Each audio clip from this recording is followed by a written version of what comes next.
Hello everyone, आप सभी का स्वागत है हमारे इस चैनल पे। आज हम लोग देखने वाले हैं फोकस दूरी तथा वक्रता त्रिज्या जो होता है उसमें संबंध क्या होता है। आपने सुना होगा F बराबर r/2, उसी का प्रूफ देखने वाले हैं। काफ़ी आसानी से हम इसको प्रूफ करेंगे, सो ध्यान से समझिएगा, आपको अच्छे तरीके से समझ में आ जाएगा। ठीक है, सो स्टार्ट करते हैं।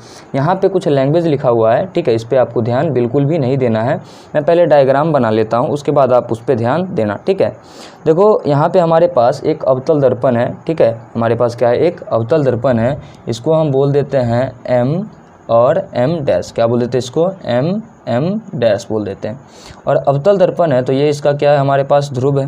अगर ये हमारे पास इसका ध्रुव है तो मान लेते हैं कि इससे समांतर एक किरण आपतित हो रहा है। आप सभी को पता है कि अगर हमारे पास दर्पण छोटे द्वारक का है ना, मैंने पिछले वीडियो लेक्चर में आपको बताया है, ये कहाँ से पास करेगा, ये पास करेगा हमारे पास फोकस। बात समझ में आ रहा है। अब देखो तो यहाँ पे अगर हम सेंटर बनाएं, यहाँ पर हम एक सेंटर बनाएं और यहाँ से अगर ये लाइन हम ड्रॉ करें ऐसे इस तरीके से, ये किसके जैसा बिहेव करेगा, नॉर्मल के जैसा। और हम मान लेते हैं पॉइंट इसको A। क्यों नॉर्मल के जैसा बिहेव करेगा, ज़रा ध्यान से समझिएगा। से हमारे पास ये कोई एक सर्कल है, ये हमारे पास क्या एक सर्कल है और ये रहा इसका सेंटर। तो यहाँ से जो रेखा पास करेगा वो यहाँ पर कितना डिग्री का कोण बनाएगा, 90 डिग्री का। इसको कंप्लीट जब आप करेंगे तो ये हमारे पास सर्कल और ये रेडियस बन जाएगा, यहाँ पे 90 डिग्री का कोण बनेगा। अगर ये एंगल थीटा होगा आपतन कोण, तो परावर्तन कोण भी कितना होगा, थीटा। और सिमिलरली ये एंगल भी हमारे पास क्या होगा, ये एंगल भी होगा थीटा। ये तो आप जान ही रहे क्योंकि ये दो पैरेलल लाइन है, ये और ये एंगल दोनों क्या होगा, सेम होगा। बात समझ में आ रही होगी यहाँ तक। अब देखो अगर ऐसा है तो यहाँ से हम क्या कर सकते हैं, ये एंगल अगर थीटा है और ये एंगल थीटा है तो इसको हम क्या लिख सकते हैं, 2 थीटा लिख सकते हैं। लिख सकते हैं कि नहीं लिख सकते हैं, लिख सकते हैं बिल्कुल। अगर इसको 2 थीटा लिख दिया तो कैसे लिख दिया, देखो तो ये बहिष्य कौन से होगा, एक्सटीरियर एंगल से, है ना। देखो यहाँ पे हमारे पास एक ऐसा हम ट्राइंगल बना लेते हैं। ठीक है, ये हमारे पास एक ट्राइंगल है, ये अगर थीटा है और ये भी थीटा है तो यहाँ पर बनने वाला जो एंगल है वो क्या बन जाएगा हमारे पास, वो भी बनेगा हमारे पास थीटा। ठीक, ये जो डिस्टेंस है हमारे पास, ये डिस्टेंस कहलाएगा हमारे पास स्मॉल f और ये जो डिस्टेंस है ये कहलाएगा हमारे पास कैपिटल R। स्मॉल f क्या है हमारे पास, फोकस दूरी, और जो हमारे पास R है ये क्या है हमारे पास, रेडियस ऑफ कर्वेचर, वक्रता त्रिज्या, जिसमें हमको संबंध स्थापित करना है। अब मैंने यहाँ पर लैंग्वेज के तौर पे लिखा है, माना M डैश एक अवतल दर्पण है। बिल्कुल सही बात है, जिसके प्रधान अक्ष के समानांतर एक आपतित किरण बिंदु A पर आपतित होती है। जिसके प्रधान अक्ष के समानांतर एक आपतित किरण हमारे पास जो है बिंदु A पर आपतित होती है, जो परावर्तन के बाद मुख्य फोकस से गुजर जाती है। बात सही है। चित्र में PF को फोकस दूरी तथा CP को वक्रता त्रिज्या दिखाया गया है। ठीक, तो यही मैंने जो डायग्राम में बनाया वो वहाँ पे लिख दिया। अब देखो तो ध्यान से अगर देखोगे ट्राइंगल CAB को, ठीक है। अब देखो यहाँ से हम क्या करते हैं, एक परपेंडिकुलर बना लेते हैं। ठीक है, यहाँ से क्या करा, एक परपेंडिकुलर बना दिया और इसको बोल दिया B। इसको क्या बोल दिया हमने, इसको बोल दिया हमने B। अगर ये हमारे पास पॉइंट B हो गया तो ट्राइंगल CAB को देखो तो, CAB को देखो तो ये हमारे पास एक ट्राइंगल है। बताओ तो क्या इसमें हम tan थीटा निकाल सकते हैं, क्या इस ट्राइंगल में हम tan थीटा निकाल सकते हैं। इस ट्राइंगल में अगर हम बात करें तो tan थीटा निकाल सकते हैं, बिल्कुल। तो निकालेंगे tan थीटा। tan थीटा क्या होता है हमारे पास, परपेंडिकुलर अपॉन में बेस, लंब बट्टा हमारे पास आधार होता है। ये हो जाएगा AB और बट्टा में CB। क्या होगा, AB और बट्टा में CB। इसको मान लेते हैं इक्वेशन 1। ठीक है, समीकरण 1 मान लेते हैं। अब देखो तो त्रिभुज FAB में यहाँ से बता तो tan 2 थीटा निकाल सकते हैं, यहाँ से tan 2 थीटा निकाल सकते हैं, बिल्कुल निकाल सकते हैं। अगर यहाँ से tan 2 थीटा निकाल सकते हैं, है ना, ये भी होगा परपेंडिकुलर, मतलब AB अपॉन में बेस। तो इस ट्राइंगल की बात कर रहे हैं तो ये जो हमारे पास बेस होगा वो क्या हो जाएगा हमारे पास, FB हो जाएगा हमारे पास, क्या बेस हो जाएगा। क्या इतनी बात समझ में आ रही है। अच्छा, यहाँ से देखो हमारे पास जो दर्पण है वो छोटे द्वारक का होता है। दर्पण कैसा होता है हमारे पास, छोटे द्वारक का होता है। तो इतने को हम थीटा भी मान सकते हैं। ठीक है, क्यों मान सकते हैं, क्योंकि देखो जब दर्पण का द्वारक छोटा होगा या फिर रे पैरा एक्सियल होगा, है ना, तो हम tan थीटा को थीटा के बराबर लिख देते हैं और sin थीटा को भी थीटा के बराबर लिख देते हैं। कब, जब एंगल हमारे पास क्या होते हैं, छोटे होते हैं, मतलब स्मॉल एंगल होते हैं, तब। बात समझ में आ रही है।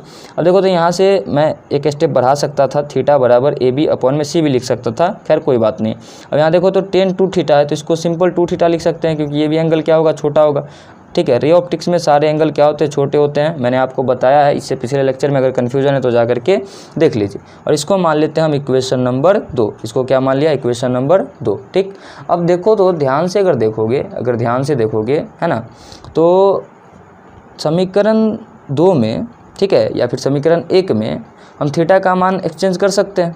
ठीक है, तो समीकरण 1 से हम थीटा का मान रख सकते हैं। तो वही हम लिख रहे हैं यहाँ पर कि समीकरण 1 से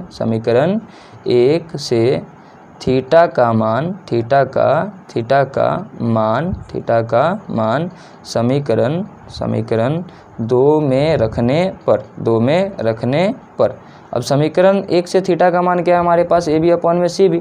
ठीक है, तो समीकरण 2 क्या है हमारे पास, 2 थीटा के जगह पर क्या रखना है, ए बी अपॉन में सी बी, थीटा का मान रखना है। और यहाँ से क्या आ जाएगा, ए बी अपॉन में एफ बी आ जाएगा। इससे ये कट जाएगा तो हमारे पास जो देखो तो आएगा हमारे पास जो इसका अगला स्टेप जो है वो आएगा 2 में सी बी और ये आएगा 1 में एफ बी। ज़रा ध्यान से अगर देखोगे तो दर्पण का द्वारक क्या बहुत छोटा है, समझाना है तो इतना बड़ा मैंने बनाया, लेकिन बहुत छोटा सा दर्पण होगा तो पैरेलल जो रेज आएगा, वैसे भी हमारे पास रे कैसा होता है, पैराएक्सियल। अगर रे पैराएक्सियल है इसका मतलब है कि जो प्रिंसिपल एक्सिस है उससे बहुत ही नज़दीक पे आ रहा है। और जब नज़दीक पे आएगा तो ऐसे कहीं पे इसका रिफ्लेक्शन होगा और यहाँ पे परपेंडिकुलर बनाएंगे तो हमारे पास जो पॉइंट ए है, ठीक है, और जो हमारे पास पॉइंट P है वो बेहद करीब होगा। और ये जो डिस्टेंस है काफ़ी छोटा होगा, मतलब P और B जो है एकदम नज़दीक ही होगा। ठीक है, आपको डिफरेंस दिख रहा है क्योंकि मुझे समझाना है, इसलिए मैंने क्या करा, पिक्चर में बड़ा बनाया। ठीक है, तो दर्पण का द्वारक अगर छोटा है तो हम CP को लिख सकते हैं CB के बराबर। ठीक है, और वैसे ही हम FB को लिख सकते हैं FB को लिख सकते हैं FP के बराबर। किसके बराबर, FP के बराबर। अब रिप्लेस कर दो, अगर रिप्लेस करोगे तो 2 CB के जगह पर क्या लिख सकते हैं, CP, तो लिख दिया क्या, CP। और 1 में क्या लिख सकते हैं, FB के जगह पर FP लिख सकते हैं। ज़रा ध्यान से देखो तो हमारे पास जो CP है वो क्या है, CP जो है हमारे पास CP वो R के बराबर है। और जो हमारे पास FP है, देखो तो FP जो है हमारे पास वो किसके बराबर है, F के बराबर है। ठीक है, तो यहाँ से हम सॉल्व करेंगे तो R बराबर क्या आ जाएगा, 2F। ठीक है, और इसीलिए हम लिख सकते हैं F बराबर R/2। क्या लिख सकते हैं, F बराबर R/2। और ये आपके पास आ गया रिलेशन, ठीक है, फोकस दूरी और वक्रता त्रिज्या के बीच। ठीक है, कुछ बातें हैं जो यहाँ पर आपको ध्यान में रखनी होगी कि ये जो हमारे पास फार्मूला है ये छोटे द्वारक वाले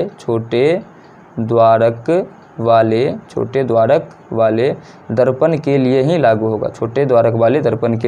लागू होगा, ठीक है, अगर उसका द्वारक बड़ा होगा, ठीक है, मतलब मार्जिनल रे आएगा, तब ये फार्मूला वैलिड नहीं होगा। ठीक है, तो आई होप आप लोग को ये वीडियो लेक्चर समझ में आ गया होगा। इस तरीके से मैं अब कोशिश करूँगा आप लोगों को पढ़ाने का। ठीक है, देखो हवा के कारण ये थोड़ा सा इधर उधर कर रहा है, खैर कोई नहीं। एक बार फिर से आप लोग देख लीजिए, जहाँ पर दिक्कत हो पॉज करके, ठीक है, वीडियो को रोक करके आप लोग लिख लेना।